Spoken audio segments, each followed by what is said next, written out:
DMTV Info, votre chaîne d'information en temps réel.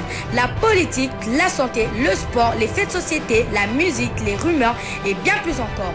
Vous découvrirez cela dans notre chaîne DMTV Info.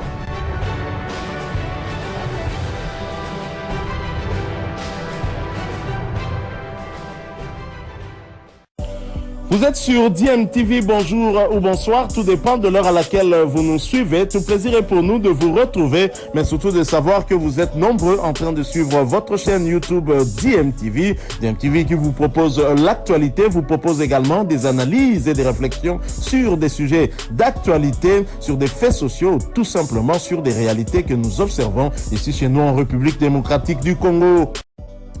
Merci de demeurer nombreux à suivre DMTV, DMTV avec ses analyses, avec évidemment les sujets concernant les léopards de la RDC qui viennent de terminer un stage au Maroc que vous avez tous vu. C'était la première fois que le coach Sébastien Desabre officiait vraiment officiellement pour les léopards de la RDC, pour le choix des joueurs qu'il aurait choisi. Je dis bien qu'il aurait choisi parce qu'il y a encore des polémiques autour de la question. Les gens disent que voilà, on lui a choisi des joueurs.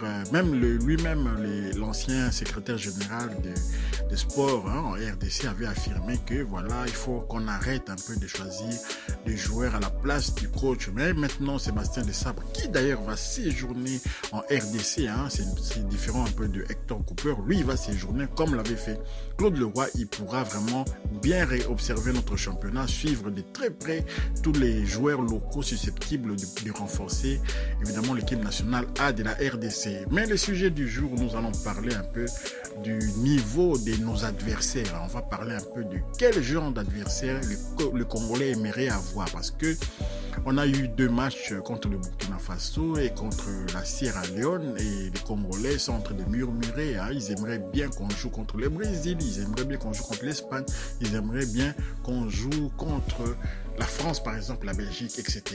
Mais quel est vraiment à l'état actuel de choses le niveau des adversaires que la RDC devrait plutôt opter?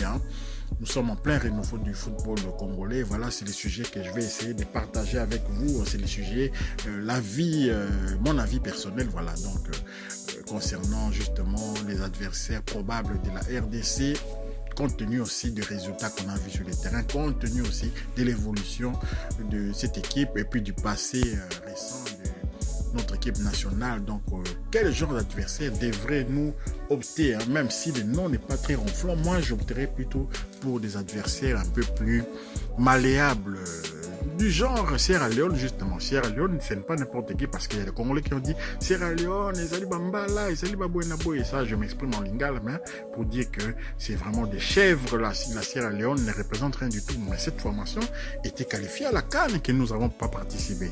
La Sierra Leone était à la CAN, ayant même éliminé dans un match quand même, dans un scénario rocambolesque, avait éliminé le Bénin, et pour se retrouver à cette CAN-là au Cameroun. Donc voilà, la Sierra Leone était bien présente et avait fait bonne figure. Mais ce même gardien-là qui a encaissé les 3 buts contre à la CAN, il avait été virevoltant, il avait été même élu, je crois, pour un match homme du match, il avait reçu le trophée. Donc ce n'est pas n'importe quel adversaire, c'est un adversaire qui avait éliminé notamment dans cette CAN-là, je crois que bien la Côte d'Ivoire. Donc on doit quand même saluer les efforts que font les Sierra-Léonais. Et puis c'est ce genre d'adversaire qu'il nous faut, des adversaires en net progrès, mais en même temps des adversaires quand même à la portée de nos léopards actuels. Non, c'est pas que nos léopards sont faibles, mais je voudrais plutôt que les gens puissent bien comprendre les choses, que nous sommes en plein renouveau de notre football, c'est-à-dire que nous sommes en train de chercher vraiment les bonnes formules, on ne sait pas encore qui sera notre gardien titulaire, on ne sait pas qui sera notre avant-centre titulaire, on ne sait pas les milieux de terrain, on ne sait pas beaucoup de choses. Et puis, il fallait tenir compte aussi des absences des marques, par exemple, des Janssen Mbemba en défense, des absences de Bakagol en attaque, les absences de Gaël Kakuta au milieu de terrain. C'était donc une équipe quand même congolaise un peu amoindrie, mais on a quand même vu de très bonnes choses par rapport au passé, par rapport à Christian Sengi, par rapport à Ibengue, par rapport à surtout Hector Cooper. On a vu quand même une équipe de la RDC un peu plus concurrente, même contre le Burkina Faso. Je tiens à vous le dire, le Burkina Faso quand même était resté en retrait, en défense. On a été pris en contre-attaque. C'était un but en contre-attaque. On a un peu trop respecté le sieur, c'est Bertrand Traoré. On l'avait un peu trop respecté. Voilà, il est sorti comme ça, sans même un petit bobo dans sa jambe et tout. Donc on l'a trop respecté et c'est là qui nous a coûté cher. Donc voilà. Il y avait des absences du côté de la RDC. Il y avait aussi de nouveaux joueurs qu'il fallait essayer. Il y avait aussi des coups durs. Par exemple, Neskin Skebano qu'on a abandonné en chemin dès le deuxième match là. Dès le premier match contre le Burkina Faso, il est sorti trop tôt et vraiment Akolo l'avait remplacé. On peut aussi parler des absences aussi de Glodingonda, des absences d'un joueur comme Marcel Tisserand aussi quand même s'il n'est plus vraiment très en forme, mais quand même c'était notre ancien capitaine, hein, il peut toujours apporter un peu de, même sur le banc de touche, il peut toujours apporter son expérience. On a besoin d'un aboyeur dans cette équipe, il n'y a pas de patron dans cette équipe, les Léopards qu'on a vu. Donc, tant qu'on n'a pas encore de patron, on n'a pas un vrai leader dans cette formation, on ne peut pas commencer à espérer jouer contre le Brésil pour prendre encore des valises. On a déjà un déficit encaissé à la Coupe du Monde de 74, vous savez, hein. Donc c'est pas le moment de demander un match contre la Serbie qui a un Mitrovic des grands soirs. Donc c'est pas le moment vraiment d'essayer de chercher des adversaires haut de gamme. Mais la RDC peut jouer avec d'autres adversaires un peu plus fébriles, hein, notamment même en Afrique, hein, même des pays comme Andorre, Gibraltar. Et méfions-nous d'un Luxembourg, par exemple. Le Luxembourg actuel pourrait bien battre la RDC. Il y a des adversaires comme ça un peu plus à notre portée qu'on pourrait essayer de jouer contre Estonie, Lituanie, ces genres de pays-là. On pourrait facilement... Le but est de pouvoir permettre à nos joueurs d'avoir les dessus dans le jeu.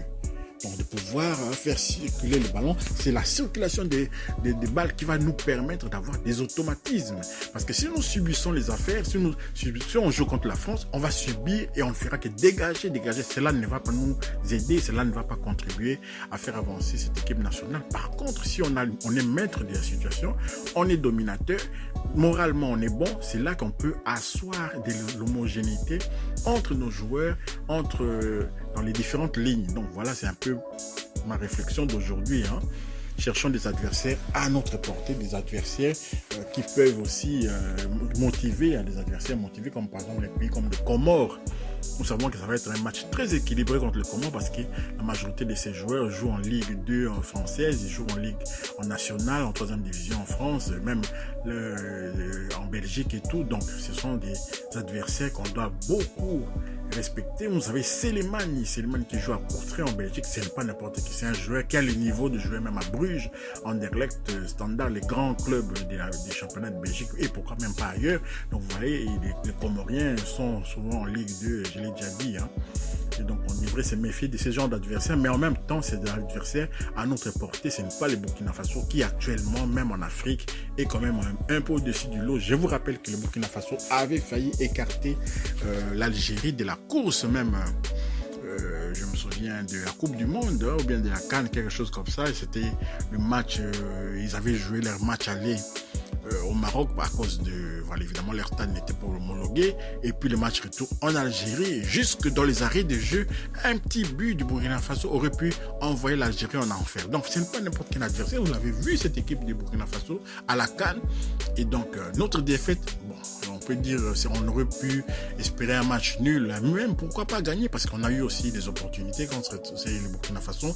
Ils nous ont marqué un but, vraiment les talents purs de Bertrand Traoré à jouer là-dessus, mais on peut quand même c'est dire qu'on est tombé sur un adversaire valable, coriace quand même, qui nous a permis de tester un peu, une fois de plus encore, notre équipe. Ceux qui parlent des locaux, évidemment, un peu plus de locaux, nous sommes un peu étonnés.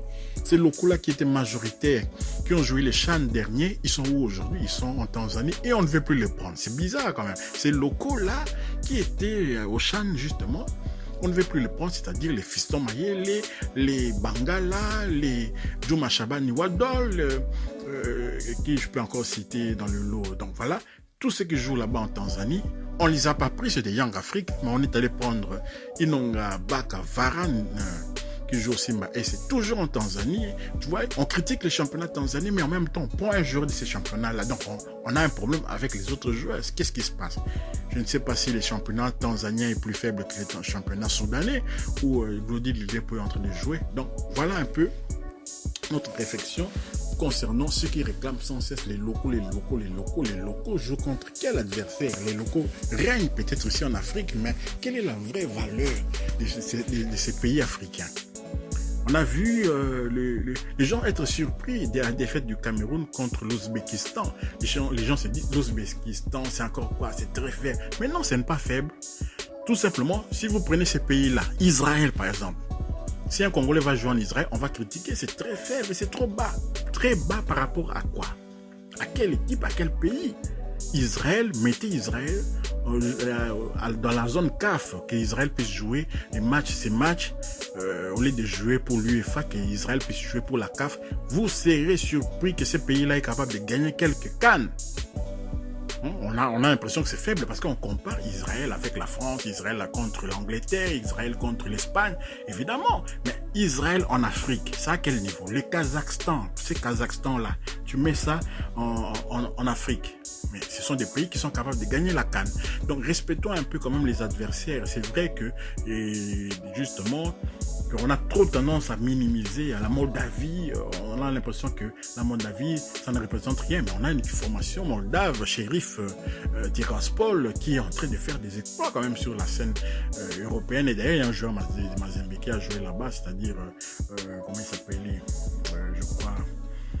Moussa Traoré, quelque chose comme ça, qui est de cette formation. Donc on a vu aussi un Congolais, Ziggy Badibanga, qui jouait de ce côté-là de la Moldavie dans les clubs de Sheriff Tiraspol. Donc vous voyez que ce n'est pas n'importe quel adversaire, mais en Afrique on aura tendance à minimiser ces genres d'adversaires. On va dire voilà, l'Ouzbékistan, la Moldavie, le Kazakhstan, c'est faible et tout. Faible par rapport à qui? Nous avons Glody Ngonda qui joue en Lettonie, à Riga.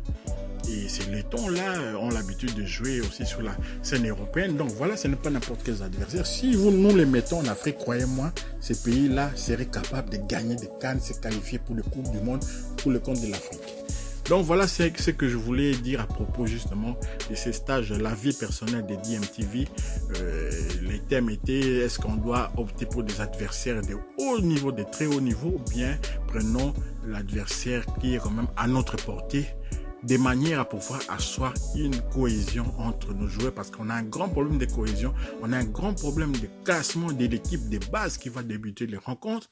On change vraiment beaucoup trop le classement, et là quand même on a vu avec le coach des Sabres, il a essayé de maintenir quand même les milieux de terrain, un tant soit peu à la défense formée par Inonga Baka et Nathan Idumba quand même. Il a essayé, mais finalement, on avait perdu aussi Nathan Idumba sur blessure, qui avait été remplacé encore en jeu. Et j'ai bien aimé aussi le joueur de Lupopola, Boka Isaka aussi. Il a apporté un peu du tonus aussi, de la vitesse. On a vu de combinaisons extraordinaires entre Yohan Wissa et puis Meshak Elia. Donc voilà, il y a de l'avenir. Arrêtons de critiquer. On va encore faire des essais comme ça. On peut multiplier des adversaires comme le Mozambique. Pourquoi pas jouer contre le Mozambique, contre des pays à notre portée quand même. Si vous avez aimé, n'oubliez pas de partager cette réflexion, de vous abonner aussi pour ceux qui ne sont pas abonnés, d'activer la petite cloche des notifications afin de ne pas manquer les prochaines vidéos, les réflexions que nous allons mettre.